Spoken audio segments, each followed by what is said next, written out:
Hey guys, Garvey here. Today, I want to discuss why the hero's journey outline is so prevalent in stories. It's a cross-cultural phenomenon. There's a ton of videos out there discussing what the hero's journey is, but not many discussing why it's the unifying structure of almost all stories. I'm going to begin today's video briefly going over the outline, specifically the one found in the book The Hero with a Thousand Faces by Joseph Campbell. If you've read the book, or if you're already well acquainted with the outline, feel free to skip to the timestamp shown to skip to the main discussion. Most of these stages are rather self-explanatory, so I won't go too in depth unless it seems necessary. The first stage is the call to adventure. Stage 2 is refusal of the call. Stage 3 is supernatural aid. This isn't always literally supernatural. This stage is often referred to as the wise one. So really, it's just any encounter the hero has with a wiser person that helps them guide them on their journey and helps them get going. Stage 4 is the crossing of the first threshold. In many streamlining classes, this would be referred to as the inciting incident. Stage 5 is the belly of the whale, which is when the hero crosses the threshold into the new and unknown world and is completely consumed by it. Stage 6 is the road of trials. Stage 7 is the meeting with the goddess. Stage 8 is woman as the temptress. Stage 9 is atonement with the father. Stage 10 is the apotheosis, also known as the climax. This is the stage in which the hero receives his greatest challenge, but in turn becomes the strongest form of himself to face said challenge. Stage 11 is the ultimate boon. This takes place after the climax, and it shows the hero's enlightenment. He's usually given a task that was next to impossible for him previously, which he can now do with the greatest of ease. Stage 12 is the refusal of the return. Stage 13 is the magic flight, which is when the hero is able to return to the old world with the help of the gods, either literally or metaphorically. Stage 14 is the rescue from without, which is when the hero is able to return with the help of the old world. Stage 15 is the crossing of the return threshold. Stage 16 is the master of two worlds. And the final stage, stage 17, is the freedom to live. So with that all laid out, let's dive into the question at hand. Why? Why is this outline the chief descriptor of all stories? Well, first we must ask, why stories? What exactly is the function of a story in a society? Well, there's a couple of common ideas. One is that the story serves solely as a form of entertainment, to remove the audience away from the typical tedium of being and put them in a fantasy, and spark the imagination of the viewers in a way that cannot be achieved through actual reality. Another interpretation is that stories work as a navel to reveal that which can be said as truer than true.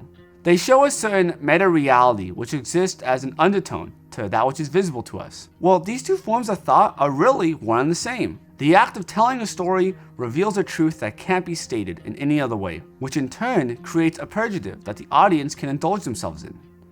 And the story infuses a spark of energy back to the audience. This energy is taken from the world of fiction into the real world. It can almost be seen as a circular flow of energy. So if this is the function of stories, to elicit this flow of energy back and forth between the physical and metaphysical worlds, then how does the hero's journey aid in this flow? Well, the hero's journey is actually one very specific series of events. It's one very specific story, but this story is populated throughout every single human instance. That story being the birth of consciousness. It's existed since the beginning when we were thrown out of the trees by our chimp siblings, left with only our wits and our community to survive the harsh new world. Over time, we slowly developed the abilities to not only communicate with others, but even with ourselves internally. It was then that the first instance of consciousness was born. This story has developed into the current day. Children don't truly begin to develop a conscious until the age of 7. Up until that point, they are subconsciously driven. And even after the conscious is born within the individual, the subconscious still remains, constantly tugging and pulling on the person's ego. We are a very peculiar species. No other creature, at least to our knowledge, is contrived from this modal form of being. We are constantly pulled between our desires and our values, between the immediate life and the death that awaits us.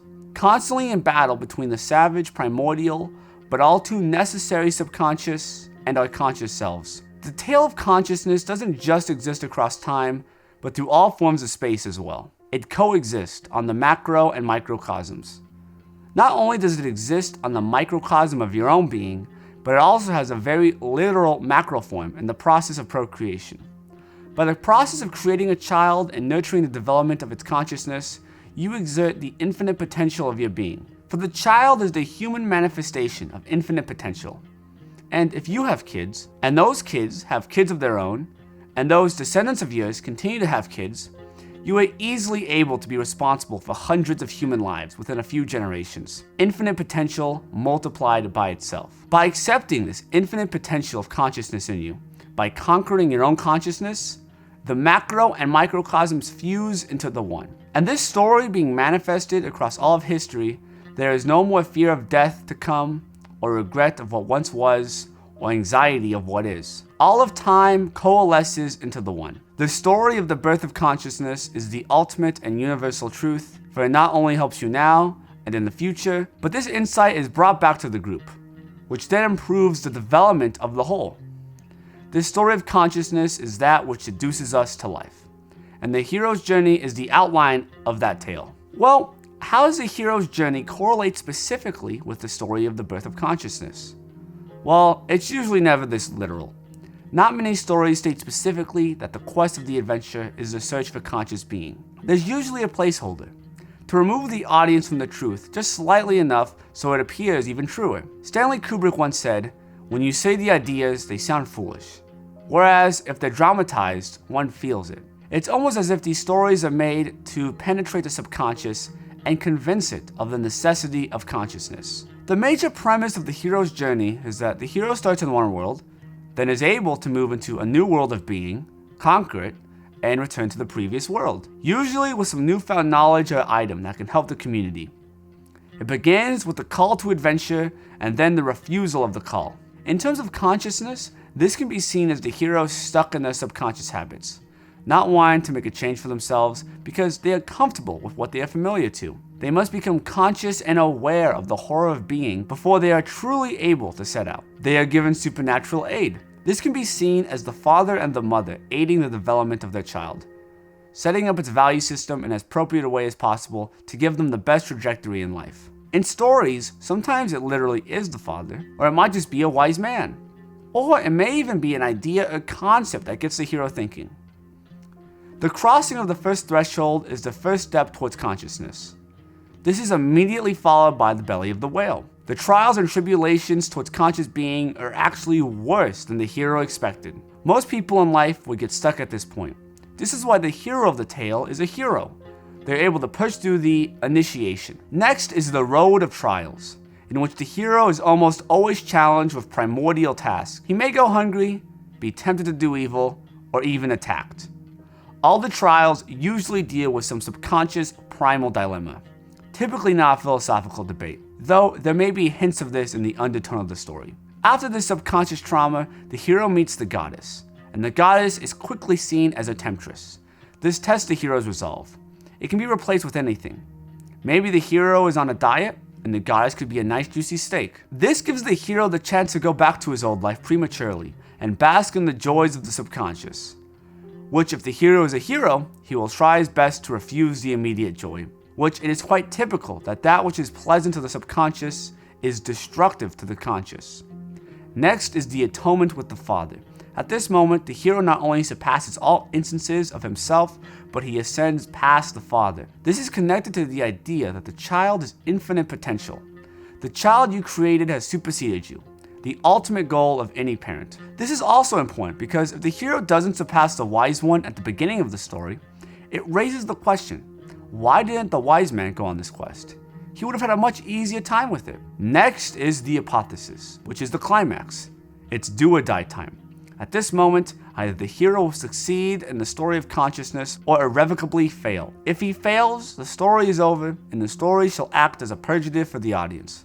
However, if he succeeds, the hero shall be granted near superhuman powers during the ultimate boon, these powers being his awakened consciousness. It proves his quest to be complete and more than worth it. But the story has yet to conclude.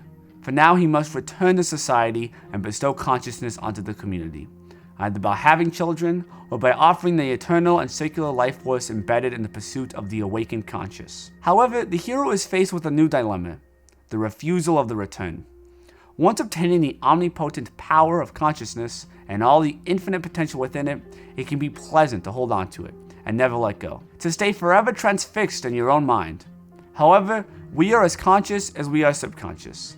So to reject our primal selves, to reject the old world from whence you came, can risk complete annihilation of your being. The strongest example being if you sacrifice all temptations and remove yourself from the community, you completely lose the ability to procreate, which is the greatest thing a person can contribute to the story of consciousness.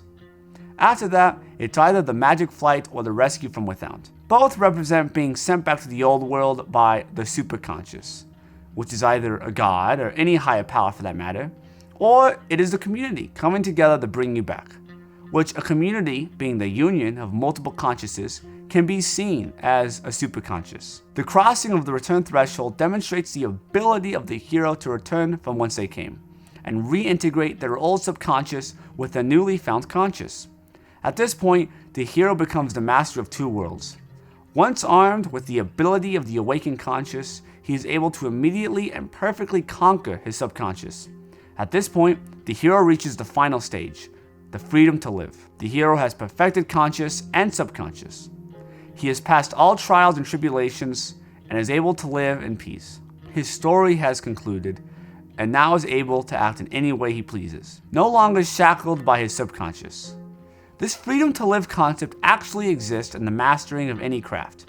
At first, you are free, or rather, you think that you're free, but only because you have zero concept of anything above you. You don't know what you don't know. Then you enter a rigorous stage of development in which you have very little freedom as you learn the process of the particular craft you wish to master. Then finally, once it's mastered, you regain your freedom to do as you please with the craft.